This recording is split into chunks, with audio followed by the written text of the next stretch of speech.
running. So there you go. What's new and exciting?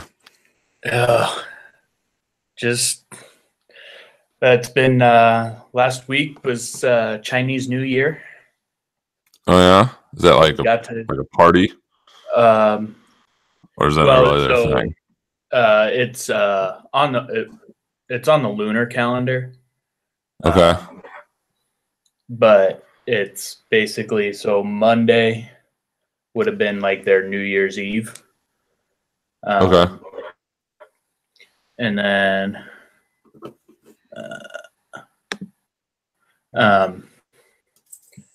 so basically from Tuesday until yesterday, there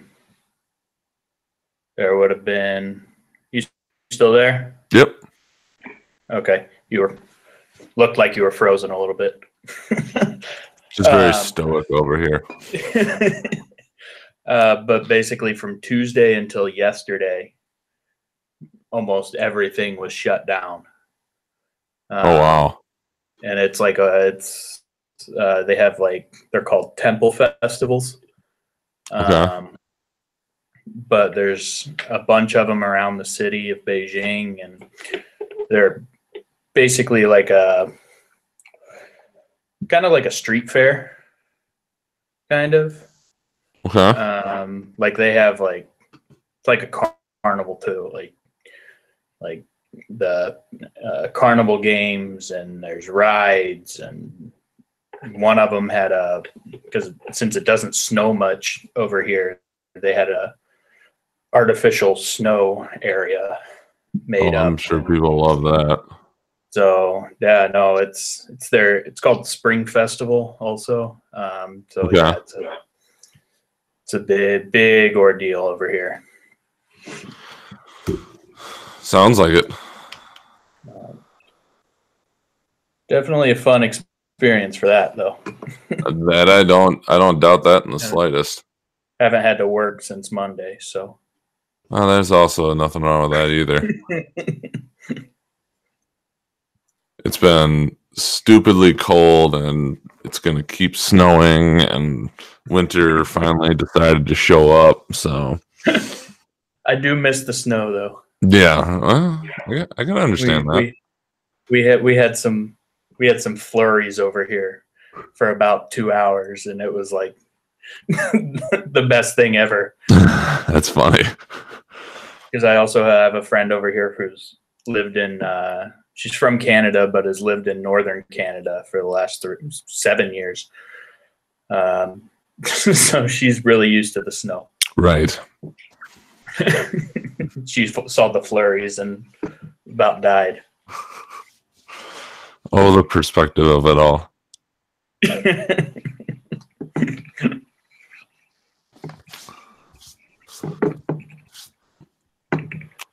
Well, you want to jump right into this thing a little bit? Yeah, let's go for it. So the whole theory is because I'm a glutton for punishment too. This is something I've kind of thought about for a while, but especially with Clinically Pressed, trying to get multiple people together is tough, and I just don't want to go and interview a bunch of athletic trainers on it on my own. Right. And so that's why we decided to come up with this one, because after doing some, well, I don't want to call it exhaustive, but enough clicking around, there doesn't really seem to be other than the sports medicine broadcast. I don't know if you've ever heard of any of these. Which is the sports medicine broadcast the one through NATA? I don't know if it's through NATA, but they've been at NATA at the conference. Yeah. It's very athletic training and sports medicine based, but I've listened to some of their stuff, not all of it, and it just seems to be like all over the place. Yeah. Just in terms of what they're putting out, which is totally fine.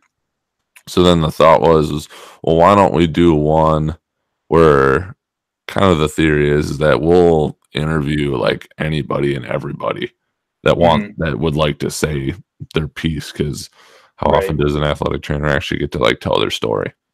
True.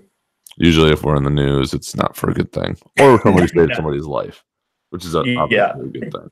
Not a good situation generally. We're just thinking like, like Sheldon's and Corey's and like yourself and, all these other people that you meet along the way that probably aren't going to ever write a book or make a game changing, discovery or right. Research. Have like this huge research line, things like that. Yeah. And just, even like Scott, you put on an episode on Scott and people are probably going to find it pretty cool, especially all the students he's had. But you would never, if he'll agree to do it. I haven't talked to him yet. So yeah, that was kind of the theory of it, is just basically we'll try and do interviews and get to have call-ins and probably learn a couple things. Plus just get to, because like what I'd love for you to do after this one is if you think there's people that would be interested in doing it and would be interesting to talk to, just shoot me an email with their name and if you have their email address. Yeah. Just to do those things. Right. And just try and grow it out from there. So. Yeah. No, I watched the first episode on that you posted. And okay. Like, that's different. Because I haven't seen anything out there as far as this type of thing for athletic training goes. And yeah, and I think it's going to be super interesting, especially with those questions we have at the end, with like what people might say about the profession. Right. And that's what I'm most curious about, with it. And I just think it'd be good to help highlight. We gotta get a little traction on this thing. I'm gonna see if Mueller Sports Medicine's maybe gonna want to sponsor it somewhere down the line. Be the official podcast of Mueller. Mueller Sports Medicine. Yep. So everything on that sheet I sent you good? Yeah. Sounds good. Yeah, and like this can go into a conversation anywhere. Same thing I really like doing with the clinically pressed ones. Like this was just topics. Like if we don't get to all those specific questions, I don't care. Yeah. I just enough to start us off. Yep, and have some sort of conversation. Where did I? Yep. I'm losing things. Oh, there it is.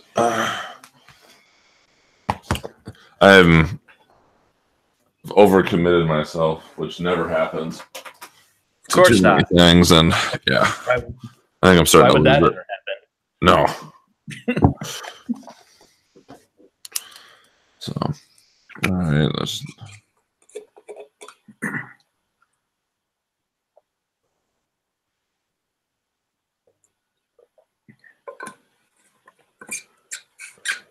All right.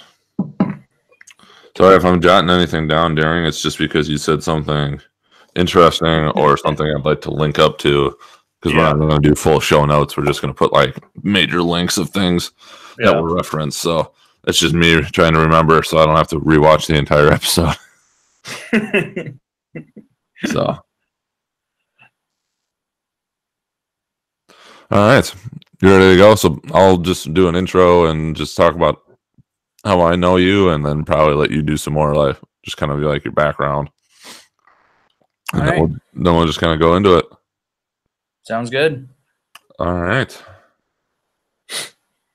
Well, welcome everybody to this episode of Athletic Training Chat, hashtag AT Chat. We are calling in with Adam Reel, who is an athletic trainer that I've gotten to know over the past 4 years, give or take, who is currently in China, where it is about 9:15 there at night, and it's 7:15 in the morning for me. So I'm glad we got this to work out. But Adam, like I said, just if you could give a little bit more background, kind of your athletic training career up to this point, and we'll kind of jump into a bunch of the conversation topics. Yep, sure. So did my undergraduate degree in athletic training at Xavier University in Cincinnati.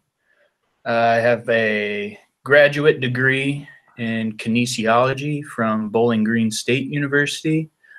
Graduated there in 2015.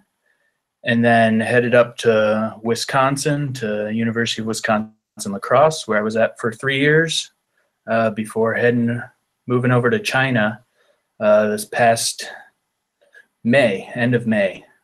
I moved over here. At UWL, I worked with just about every sport there, I think. At least That for never a short happened. stint. Main sport being gymnastics, but also helped out with soccer and volleyball quite often.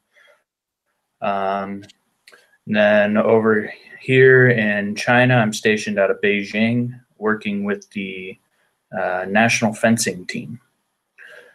So definitely a eclectic mixture of sports that I've been involved with. You didn't exactly pick the like straight away kind of traditional in quotes for sports for the ones that you're working with. Well, I didn't even pick fencing. I got assigned to fencing. So fair. Which I'm still trying to figure out how that happened, because nothing in my resume supports me being put fencing. But I've enjoyed it for the most part. Learned a lot. I enjoy working with different sports, so it's a good experience. So just to kind of jump into one that you didn't really talk about just as a different sport, but we can get into the details of it, and I'll let you explain it. Like your work with varsity cheerleading, and some of the international travel you've done with them, but also it was just in your grad school, right, that you did it? Or did you do it in undergrad too? I've actually worked for Varsity. Varsity is kind of their overarching brand. It's to my knowledge, the world's largest cheerleading dance team and spirit program in the world. But I started working for one of their subsidiaries, Universal Cheerleaders Association, in undergrad as a cheerleading instructor while I was there. And then when I graduated from undergraduate, I flipped over to the camp administration and first aid side of it, and then worked for that part of it through grad school and also through my time at UWL. I was still working for them. Gotcha. And you were a cheerleader during grad school? I started cheerleading back in high school, actually. Okay. I didn't even know. I started cheerleading my sophomore year of high school. Kind of a group of my guy friends got together and we're like, hey, let's do this. Why not? And then ended up sticking with it for 10 years. So all the way through grad school. Now, actually did competition cheerleading in grad school with the university. Was a member of their national championship team and a third place team. Yeah, I remember seeing that rock of a ring that you would wear every now and again. That thing was gigantic. Mainly my first year at UWL. And it was really that first semester. After that, I kind of stopped wearing it around. I don't know that I've ever worn the one that I have. It's prominently on my desk at home, but I don't know. Especially because if I worked at that university still, I would probably wear it to some bigger functions. But yeah. But it's fun to say that you have, because not everybody gets one of those. Oh, definitely is. So one question I had, and this would actually be really interesting now that you're working with fencing. So we could make the argument like with your spirit and your cheerleading into gymnastics could tie together, because from what I can tell, the cheerleading you did don't think sideline of high school football game, just pom-poms and yelling. It's some pretty amazing stuff. And I know just at my time at Oklahoma State watching their squads and what they did, unbelievable. I mean, it's impressive. How much did it help you being in that sport to care for that sport is part one of that question. And then part two, how have you found in your current role with fencing, which I'm assuming you had heard about before you went over there, but probably never done. How have you figured out how to get into that? Is it a hindrance having never been exposed to it before? The most fencing I had seen before coming over here was highlights of it during the Olympics. That's all I'd been. I don't think I had ever actually watched a fencing competition during the Olympics, just the highlights. But kind of back to that first part. Still not understand the scoring system.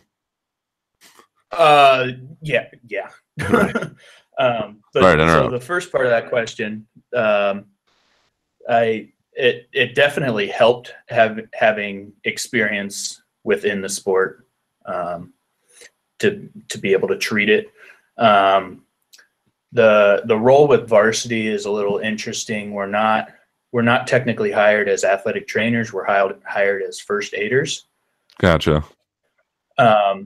So our role as far as treatment is minimal. We really, the most treatment we do is throw a bag of ice on something or maybe tape. Gotcha.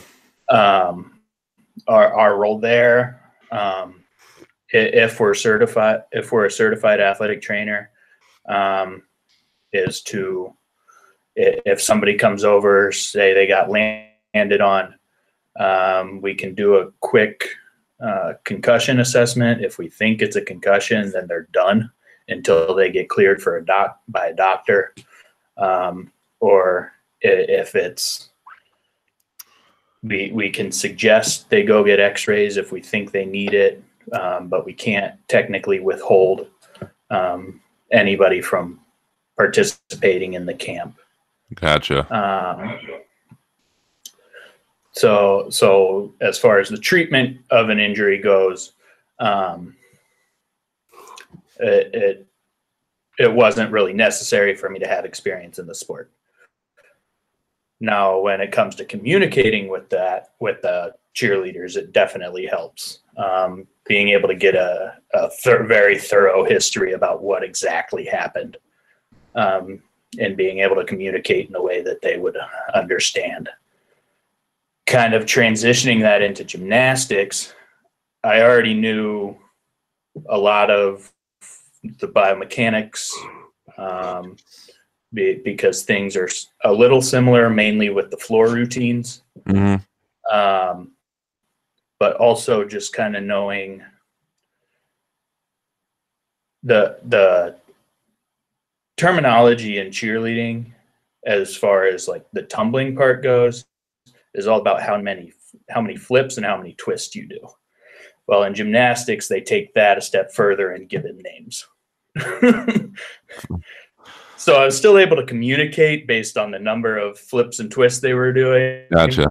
But it was just putting a name to it, really. But really, it's just about the communication mainly is the best part about having experience in that sport.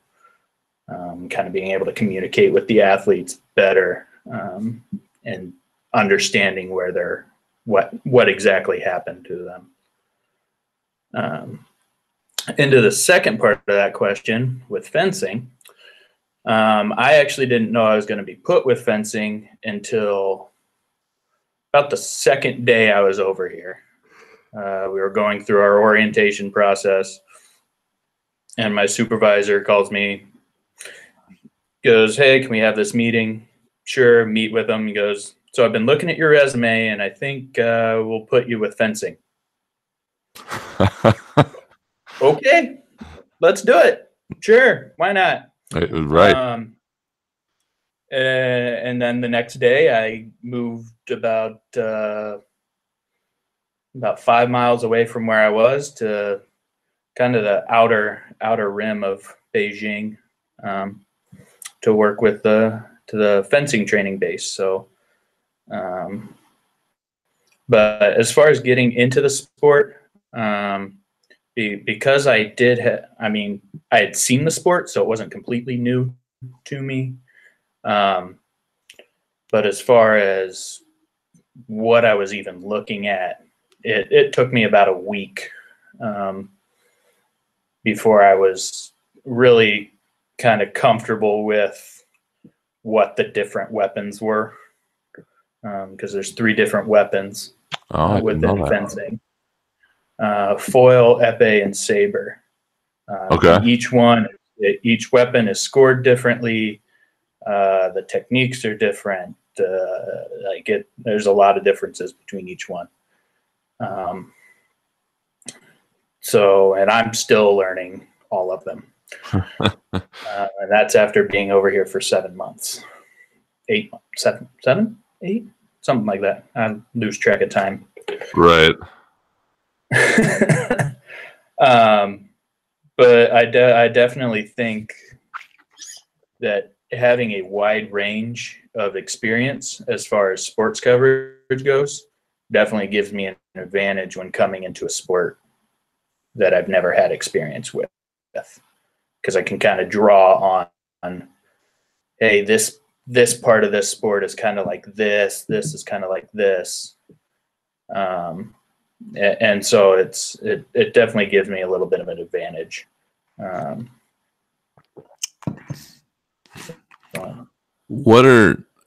Do you have like most common injuries in fencing that you've seen? I know you haven't been there for super long in terms of being able to see like repetitive. Well, I mean, again, it also kind of depends on which weapon, because the techniques and scorings are a little bit different. Okay. We have a lot of ankle sprains.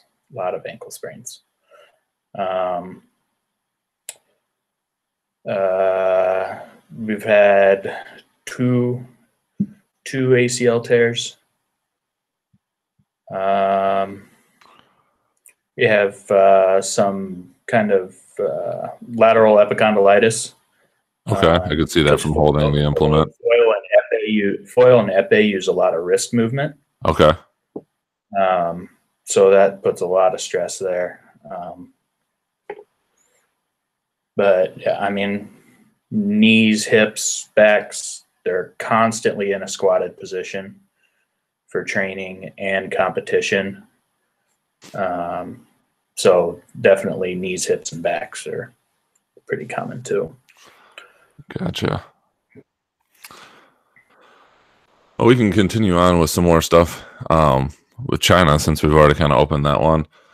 How would you say the experience has been? Like, this is a new thing. It seemed to come kind of out of nowhere, for lack of a better description. And like you telling me about it, and even just listening to Mark Gibson about the opportunity too, it was like, oh, this is like an idea. Like, maybe we'll try. And then all of a sudden it's like, oh, hey, this is happening. They want 70 people in China in like the next month. Yeah. Well, that's kind of how things are done over here. It's you see your goal, and then you kind of, what's the first step of that goal? Okay, let's do that. Now what's the second step of that goal? Okay, now let's do that. So the first step of the goal was getting people over here. So they brought everybody over here. Now they're kind of working on that second step. Gotcha. Not 100% sure what the second step is, but it's working on. They're working on it. But no, it's definitely a new experience. Being as the medical culture as a whole hasn't quite caught up to Western standards. Okay. So especially in sports medicine here, they still do a lot of acupuncture, a lot of cupping, a lot of massage. They use a lot of heat. I've actually got to see shockwave therapy done for the first time. Okay, I've heard of it. Yeah, I don't think I've ever actually seen it though. I don't think I was ever even actually taught about it. can't quite remember if that was taught in my undergrad class or not, but yeah, so I've got to experience that over here. But the concept of rehab and actually doing exercises to get better is still a foreign concept to them. So I'm coming over here. I have all this treatment experience, all this evaluation, but I'm also working with 3 Chinese doctors while I'm over here. Okay. Each weapon has their own Chinese doctor. Oh wow. And so they do the majority of it. I'm averaging maybe one or two people a day, and it's generally the same 1 or 2 people. But just trying to slowly integrate and show them how exercise can be used, not necessarily to replace what they're doing, because that's not what I'm here to do. I'm not here to replace them, but kind of enhance what their treatments are already doing and kind of add this rehab portion into it. And so I'm still working on getting buy-in from a lot of people. I'm starting to work in and try to build these relationships with the athletes, especially to get them to kind of trust me. But it's not easy. I was gonna say, how's that going with language barrier being? First off, you're new, which is its own thing, but then you can't just readily. First off, I'm new. Second off, I'm foreign. Right. So they struggle with the whole trusting foreigners over here, from what I've gathered from other people that I work with over here. Well, the whole political climate probably isn't helping that either. So yeah, you're welcome. Yeah, that doesn't help. But I'm kind of picking up some phrases here and there, trying to learn the language a little bit. It's proving a lot more difficult. I've heard it is a very tough language. Mandarin is probably one of the toughest, if not the toughest, foreign language. That's what I've heard. To learn. But quick aside, have you ever tried Duolingo? What's that? It's an app on your phone. Duolingo. Yeah. I haven't tried that. I've tried Rosetta Stone. Duolingo, it's free. I'm pretty sure they have Mandarin on it, and it's like you try and complete like 2 courses a day, and there's like different talking ones, or like just it's like little games. Yeah. I was attempting to teach myself Spanish and then got lazy. Might give that a shot. Yeah. Definitely might give that one a shot.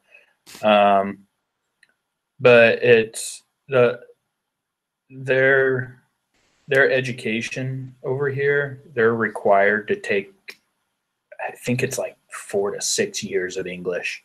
Oof. With it in their educational structure. Okay. So some of them speak pretty good English, enough to communicate with. There's 1 or 2 of them that are pretty fluent. So I kind of utilize them a little bit more. We also have 2 of our coaches are French. Okay. So they have translators assigned to them through the federation. And so I utilize them a little bit too. But it's a whole different culture over here too. How has that been to experience? It's I always say the living over here is not the hard part. I do enjoy living over here. Beijing is a very international city. There's a lot of foreigners that live over here. There's a lot of things to do. Like me and some of the other athletic trainers and physios will go off base to There's an area over here called San Latun.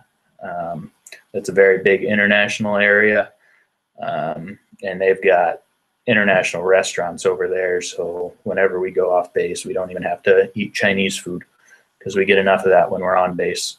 I can imagine. But yeah, so the culture is not hard. I don't think it's too hard to adjust to. Other people will probably disagree with me. You seem to be a pretty adaptable guy from my time knowing you. Yeah, I try to be. Makes life easier. Yeah, It definitely makes life easier. Right. But yeah, the working here, just the sports medicine culture is actually harder for me to adjust to over here. Just because it doesn't really fit in with what athletic trainers are. When I think of athletic training, I think of prevention, treatment, rehab. Right.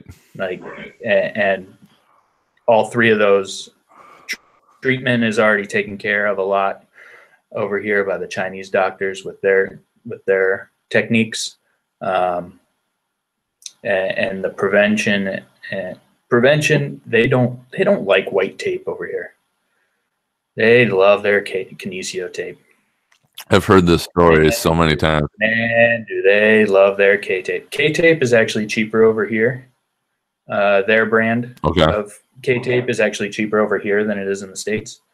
And white tape is actually more expensive over here than K-tape. Yeah, that's the one I've run into. Like when I've gone overseas to tape with Mueller, is even like the Mueller reps don't understand why, like, because they use K-tape for everything. Like they try and tape an ankle, like even kind of our traditional way with K-tape. And so that was trying to explain to them. And that's basically the reason I went over there, is to show that there were other ways to do it. And then they would also run into is they didn't like the white tape because it wasn't sticky enough.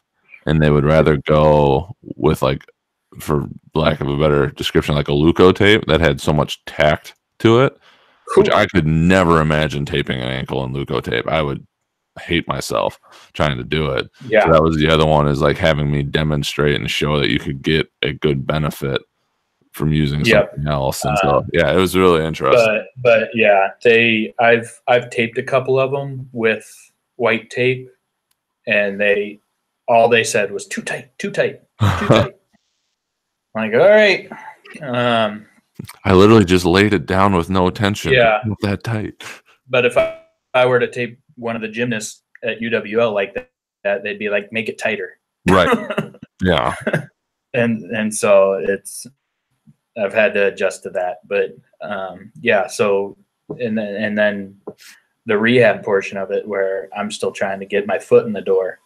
To get athletes to buy into it. And I get an athlete, there's times where I've done an evaluation on an athlete, gotten them started on a rehab program the same day, and then I won't see him again, just because I don't have control over if they don't come see me, they'll just go see a team doc and be fine with it. Right. So I just don't have much authority in the treatment room over here. So have you found, I know again it's been like a short time, but it seems like you have pressure to get, basically find the most bang for your buck when you see them, and especially in the rehab realm, where there's so many options in like rehab, and there's just so many exercises. It's different like when you were staying at UWL, where we can't chase people away. It's just like moth drawn to a flame downstairs. So you get a lot of time to practice and like test out things. Yep. Have you found, not necessarily techniques per se, but like certain rehab exercises or things that have where it almost seems like you have to have like that magic, like here's the one, like if I do this, I know they're going to feel better, which at least will convince them to come back and maybe try something else. Right. So another thing I've noticed is that the culture over here, it's not necessarily how well you do the exercise, it's can you do the most reps. So Okay. technique isn't stressed a whole lot in my experience from what I've seen. And so I've also had to really focus on the technique of an exercise as well. But as far as go-to exercise, I've started using actually a TRX system. Yeah. I went out and at one of the markets over here, I bought one and hung it up, and I've actually been using that a lot. It's something different, something they don't do a lot of. A lot of them, when I bring them up to them, when I bring them up to the trainer, they're like, "What is that?" So some of them haven't even seen one before. So I've kind of been using that a lot. The country as a whole, even just walking around and looking at people walking, glute strength is terrible over here. I just hear about, like, when you're saying your hips and knees. I see that in the general public too. So I do a lot of glute and glute med strengthening with every injury, be it ankle, knee, hip, low back. Right. They all get some sort of glute strengthening. Sounds eerily familiar. So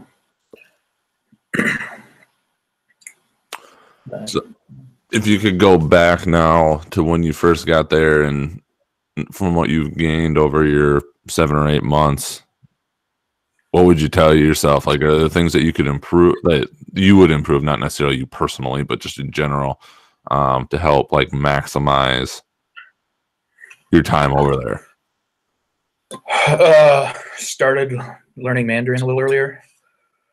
Well, you had so much time to do that too. So, but yeah, I can understand that. That definitely would have helped, at least getting some kind of conversational. Right.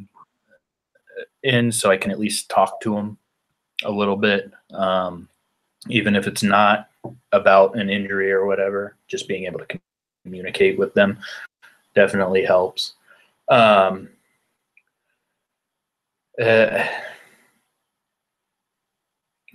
guess be more aggressive with things. I'm kind of very.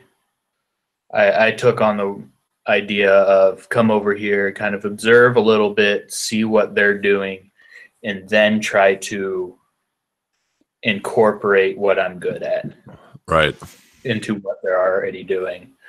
Well, that kind of evolved into now the docs over here are kind of telling me who I can see, and they're kind of referring people to me. Right. I'm not getting many referrals from them. And even still, when I do get them, I don't have any of that power to really do a long-term treatment with anybody. Seems like a fine line. Yeah. Definitely a fine line, because it's a very big. They're very high on respect over here, so I didn't want to come in too high and do anything that offended anybody. Right. And so, especially not knowing what offended people. Yep. That could be tough. So that was definitely a big thing, is just kind of be a little bit more aggressive when I first got over here. Yep. That's one I've talked about with a few people when we even got into it. I don't remember who I was talking to, but it's like just that faith in your own ability, and that you are your own version of an expert on what you do and to have confidence in that. But like you said, not come in. That was in your first episode talking with Malcolm, I think. Yeah, actually, yeah. There you go. That's where it was. But not coming in like hot, where now you're just that person that thinks they know everything, Yeah. and having some level of humility to it. That's a tough thing to balance. Oh, definitely. Well, any other topics specifically you'd like to cover before we hop into our AT chat questions? Nope. I think big all the China stuff was good. Awesome. Well, then the first question is, what does being an athletic trainer mean to you? Oh, being an athletic trainer mean to me? Kind of the jack of all trades, I guess. We definitely, I mean, we have the scope of athletic training, but then we also play a role in as a psychologist, we deal with the mental aspects of sports. We deal with nutrition and everything. I saw somewhere was the continuum of rehab. And it works all the way from true rehab in the low intensity up to almost being in that strength and conditioning aspect of it, just by changing the intensity and things of that. So we definitely play a role as far as that goes. But I think the mental aspect of a sport is where we kind of lose sight of a little bit, I think of. And that's a big part of what we do, because we do see the athletes every day. We work with them every day, whether it's in the athletic training room or just seeing them at practice. We're kind of that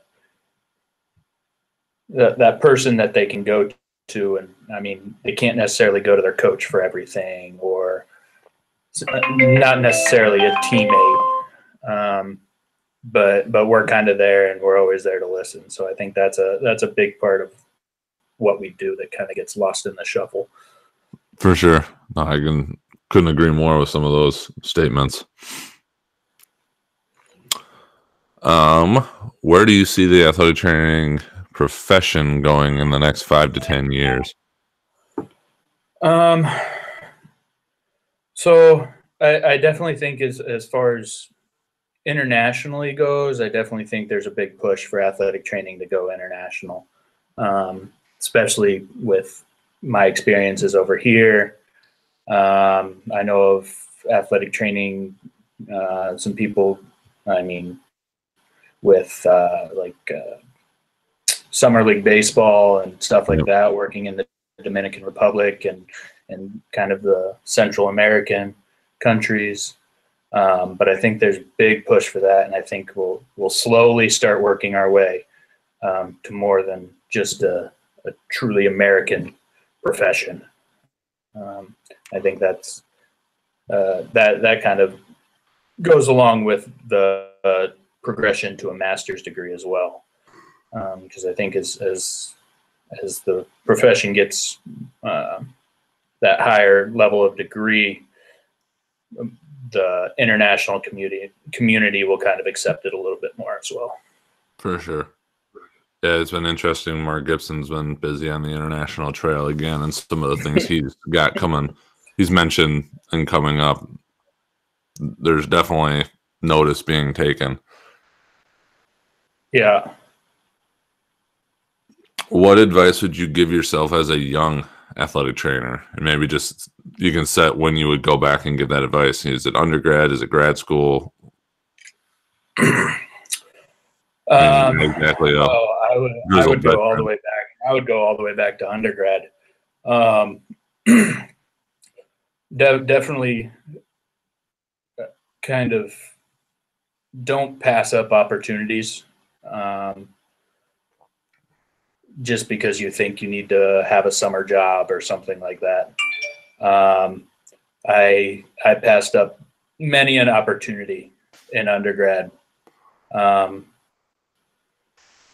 mean, that was to work. That I did pass them up to work with varsity, so I still had that job, even all the way through, and I think that was a great experience as well. But there were definitely other opportunities that I could have taken through undergrad that would have definitely helped my resume that I had turned down. But I definitely think that would be the big thing is don't pass up an opportunity because you think you need to make money. You have your entire life to make money. Invest in yourself.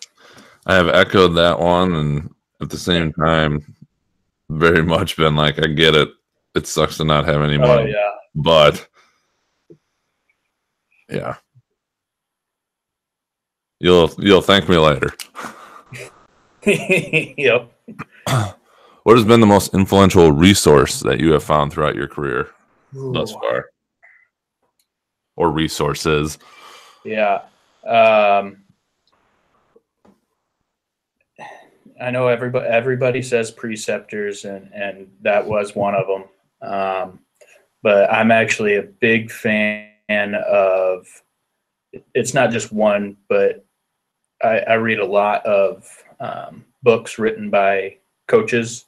So like I'm currently in the process of reading one of John Wooden's books on leadership, and anything that has to do with the leadership aspect of it. So I definitely, that one. There was one, I think it was Merrill Hodges' book I read a couple years ago. I forget the title of it. I can picture it, but yeah. After he wrote that, he actually spoke at the NATA convention in Indianapolis, maybe? No, not in. Was it Indy? He spoke at one of the NATA conventions after he wrote that. Okay. But that book as well. Awesome. But those two, I definitely, yeah. Leadership is, I try to pick up as many things. I actually did my graduate project on leadership in athletic training. So I try to keep up to date with that. Total side note, but I'll talk to you about it after we finish answering the questions, because I may have to hit you up for that out of curiosity.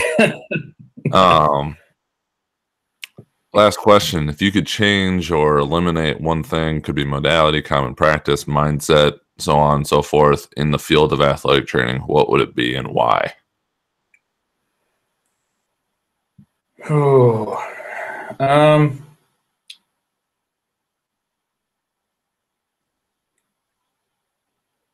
I would definitely have to go kind of echo one of the things you said earlier, in that we're not able to be an expert, and kind of get rid of that that mindset, and that we are I mean, we're at a bachelor's degree level right now, but that doesn't mean that we can't be on par with every other medical profession out there, just because of the level of degree we're at.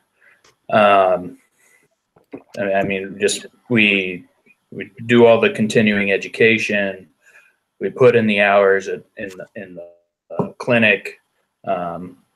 We as a profession, we can be as important as any other medical profession out there. I agree. I like it. I think we need that shift just to get out of the, I think it's happened more, but that a PT or a DC doesn't, right, mean everything. Sure, everybody's got their specialty, but so can we. Yep. Yes, I agree completely. Anything else that you want to share? Nope. I'm sure you're gearing up for bed here. So. But well, there's kind of one thing. So with this whole living overseas thing, I definitely think, and this is beyond athletic training. This is just in general to anybody. But I think living anywhere a significant distance away from your comfort zone. I mean, you don't have to go to the other side of the world. You could go to the other side of the country, a couple states away, but you got to get out of your comfort zone. And that's when you truly find out what you're made of and who you want to be, and really discover yourself, is when you're outside of your comfort zone. And I think it's something that everybody should do at least once in their life. And it doesn't have to be for a year or longer. It could be for a month. You just got to get out of your comfort zone. Agreed. Short times that I've had overseas, just on those trips, like you get a whole new appreciation for stuff that you didn't even know. Yep. You don't know it till you see it firsthand. Oh, absolutely. Awesome. Well, if people wanted to follow you or keep tabs on what you're doing, any place they could do that from? Or if they've got questions about potentially doing something overseas in China, I'll leave that up to you on what you want to share. I'm on Facebook. Email adam.real.90@gmail.com. That's really it. I don't do Twitter, don't do Instagram. You're so old school. I know, right? Awesome. Well, thanks for taking the time to hop on late at night. Yeah. / early in the morning. Fun. All right, we'll cut the episode. Glad we got to do this. Yeah, no, we'll cut the episode back at that other one. But no, are people blowing you up to get out and get downtown or something? That's my mom. Oh, well, that too. My mom tried to video chat me, and I was like, "Sorry, talking to Joel on a podcast, can't talk." No. She goes, "Okay, much more important." Leave it to the mom to throw out the subtle guilt trip. I know how that goes. So I decided, again, because I'm a glutton for punishment, and UWL's paying for part of it, to go after a PhD, and it's in sports leadership. I literally am in my first class right now. But obviously down the line, I'm going to need something for a dissertation. Right. And I want to do it around the athletic training profession. And I started jotting down some ideas, and I don't know if it'll be around leadership. But I'd just be curious as to what you did I'm gonna try in each class, jot down this could be an interesting study, this could be an interesting way to go about it. There's not a whole lot out there as far as athletic training goes. Right. There's a lot in nursing, some in PT, but as far as athletic training goes, it's very minimal. My advisor at Bowling Green, Matthew Coots, he's actually a big leadership researcher. He travels around the world. He kind of developed this idea of it's called contextual intelligence. Okay.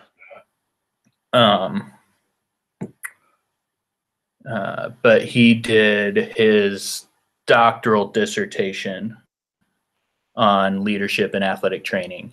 Is he an AT? Yeah. Well, that sounds like an interview that needs to happen on this podcast. Yep. G might know him. I know he knows Chris Schomer. I don't know. He might know Matt. But he basically did a study where he developed. He did an expert panel and developed a list of leadership behaviors as far as their importance in athletic training. Okay. You might be able to find it on Google Scholar. Yeah, I'll do some searching. I might have a PDF of it still on my. Yeah, I haven't done any like searching with it, but I just wanted to start like compiling. When you mentioned that, it's like, I'll look and actually see if I have that research study on my computer and send it to you. Sweet. But he basically came up with a list of 49 leadership behaviors and their definitions that were important in athletic training. And then what I did is I took that list and kind of put it on a 5-point Likert scale. Okay. And sent that survey out to athletic trainers through NATA and kind of tried to get rankings on how important or how much do you utilize this within your profession, within athletic training. I'll have to go back and see if I even have a digital copy of it anymore. Yeah, that'd be awesome. It's a real page turner, let me tell you. It'll put you right to sleep. Yeah, I'm in the first class, and it's a leadership theory and practice class. So it's been everything leadership, just like reading through the different styles of leadership and whatnot. And so just it's so much fun. Yeah, just going through those every time I'm reading in just in a chapter, there's something that strikes me. I try and like jot a note down or like an idea about like, well, could this be like a potential like dissertation topic, and then figuring out how to go through and actually like turn it into that, because I'm assuming it's going to end up being some sort of survey, something like that, just to set it and just see what people think. Yeah. Yeah, I would definitely you could get a hold of Matt Coots. Yeah. See if he'd be interested, and I could shoot him a message and see if he'd be interested too. Yeah, that'd be awesome. Yeah. If there's anybody else, whether you would want to shoot them a message, CC me on it if you want, or however you want to do it. If they're just like, no, not really interested, I mean, whatever. That's what we're really hoping to utilize to kind of help this thing like grow. Because my hope is just by attrition, it'll grow.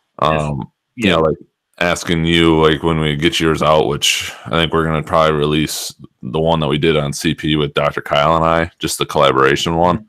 We'll put that as like episode 2, and then you're going to be episode 3. So whether that's it'll probably be in not next week, but the week after or 2. Yeah. And just basically, you know, obviously try and tag you in it and hope people like it and share it and whatnot, and just kind of use everybody's own voice as a way to grow it. Get people. I could get a hold of my mentor from high school, my high school athletic trainer. Get a hold of him. He works through Methodist Sports Medicine. Those would be perfect. Indianapolis. But he actually heads up the medical side of a lot of club volleyball tournaments, like huge, like 80 to 100 court club volleyball tournaments. He's in charge of around the Midwest. So I could shoot him an email, see if he'd be interested in it. Yeah, those are like, that's the person, you know, like when we talk about this, like those are the people that we want on this, because how often is he going to get interviewed to tell like what it takes to get that to happen? Yep. Whereas maybe we'll find a student down the line that's like, holy crap, this would be awesome. This is what I want to do. And now there's at least like somebody. Inspire somebody. Right. So yeah, that's definitely the kind of thought process we're going with on this thing. And hopefully it just kind of takes over itself and people in the profession like it. Yep. So awesome. Alrighty. Well, sir, I can let you do whatever you're gonna do with your evening. Yeah, gotta get a hold of my parents. Sounds good. I don't think I've actually video chatted with them since I got back from Christmas. So Gotcha. Well, they'd probably appreciate that. Alrighty. Well, I hope everything's going well, sir. Don't be a stranger. If we can help out with anything. Absolutely. All right, boss. Good talking to you. Alrighty. You too. All right.